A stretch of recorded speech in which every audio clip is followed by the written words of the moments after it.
Assalamualaikum warahmatullahi wabarakatuh. Perkenalkan, nama saya Dewi Gita Anggraini, NIM 13.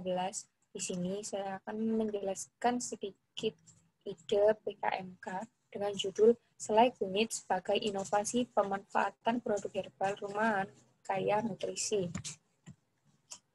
Untuk outline yang akan kita bahas yaitu yang pertama, latar belakang dan tujuan, yang kedua, metode penelitian, yang ketiga, keunggulan produk, dan yang keempat yaitu timeline dan anggaran biaya. Nah, latar belakang dari PKM ini yaitu wabah COVID-19 meluas hingga ke seluruh dunia. Nah, menanggapi hal tersebut, pemerintah Indonesia telah melakukan beberapa tindakan untuk mengurangi penyebaran COVID-19 ini, seperti melakukan PSBB, menghimbau masyarakat untuk menggunakan masker jika harus keluar rumah, menghimbau masyarakat untuk sering mencuci tangan dan menjaga kebersihan. Dan yang paling penting adalah menjaga imunitas tubuh dengan memakan makanan yang sehat karena virus akan kalah dengan imunitas tubuh yang baik. Banyak masyarakat yang belum menyadari bahwa meningkatkan imunitas tubuh tidak perlu mengeluarkan biaya yang mahal dan dapat ditemukan dengan mudah di dapur, yaitu salah satunya rempah-rempah. Rempah-rempah dapat digunakan untuk meningkatkan tubuh. Salah satu rempah kaya akan nutrisi adalah kunyit, yang berguna untuk meredakan peradangan dan meredakan nyeri pada saat demam, sehingga dapat meningkatkan imunitas tubuh di tengah wabah COVID-19 seperti ini. Tanaman kunyit banyak dibudidayakan di daerah Asia Selatan, di antaranya yaitu India, Cina Selatan, Taiwan, Indonesia, tepatnya di Jawa, dan Filipina. Nah, tanaman ini biasanya subur di sekitar pekarangan rumah, perkebunan, dan sekitaran hutan. Peningkatan konsumsi terhadap kunyit, maka kami menciptakan inovasi baru, yaitu selai kunyit. Selain itu, selai kunyit juga dijadikan ide bisnis oleh ibu rumah tangga untuk meningkatkan perekonomian di tengah wabah COVID-19 ini. Nah, berikut merupakan tujuan dari program PKMK ini.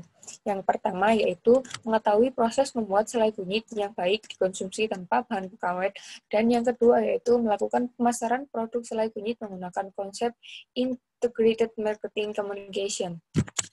Nah, berikut merupakan metode penelitian dari PKM ini. Yang pertama yaitu dengan penyebaran angket. Pada kondisi wabah COVID seperti saat ini, mengharuskan masyarakat untuk work from home atau WFH, maka angket kami sebarkan dengan memanfaatkan fitur Google Form. Angket berisi tentang pengetahuan masyarakat, khususnya anak milenial, mengenai manfaat dari kunyit, karena pada zaman yang serba modern ini justru banyak sekali produk-produk olahan makanan dalam negeri yang tidak sehat. Nah, yang kedua yaitu dengan pengolahan data. Nah, pengolahan data ini dari Google Form yang telah kita survei ke teman-teman, lalu kita olah datanya.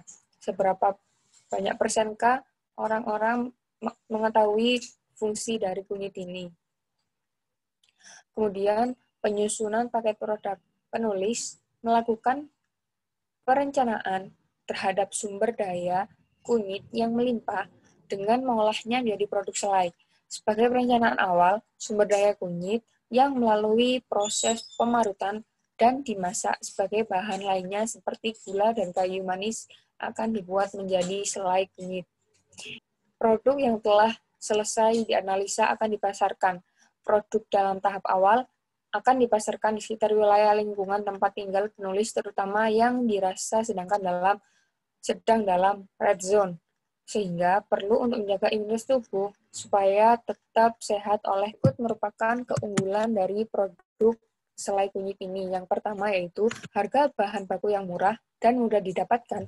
Kemudian yang kedua, bisa digunakan untuk penambah imun, baik untuk anak-anak ataupun orang dewasa. Dan yang ketiga yaitu selai kunyit juga dapat dijadikan ide bisnis oleh ibu rumah tangga untuk meningkatkan perekonomian di tengah wabah COVID-19 ini.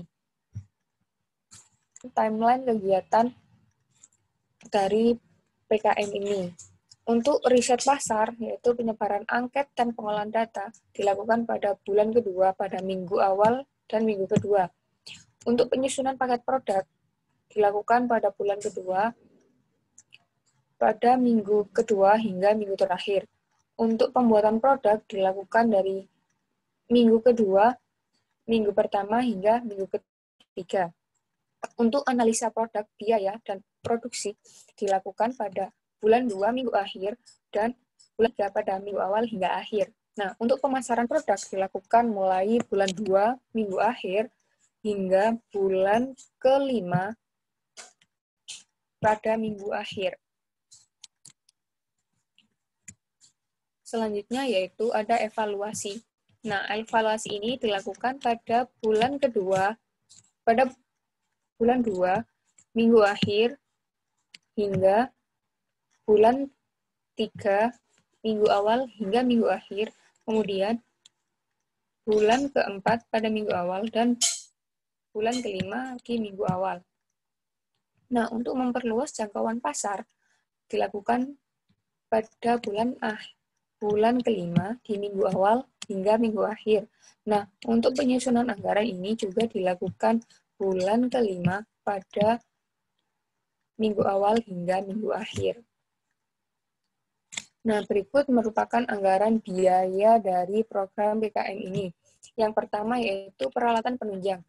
Nah, untuk peralatan penunjang ini membutuhkan biaya sebesar Rp1.525.000, untuk bahan habis pakai sebesar Rp4.985.000, untuk perjalanannya yaitu Rp1.150.000, dan untuk bahan-bahan lainnya yaitu Rp4.705.000, sehingga totalnya sebanyak Rp12.3.365.000. Sekian, wassalamualaikum warahmatullahi wabarakatuh.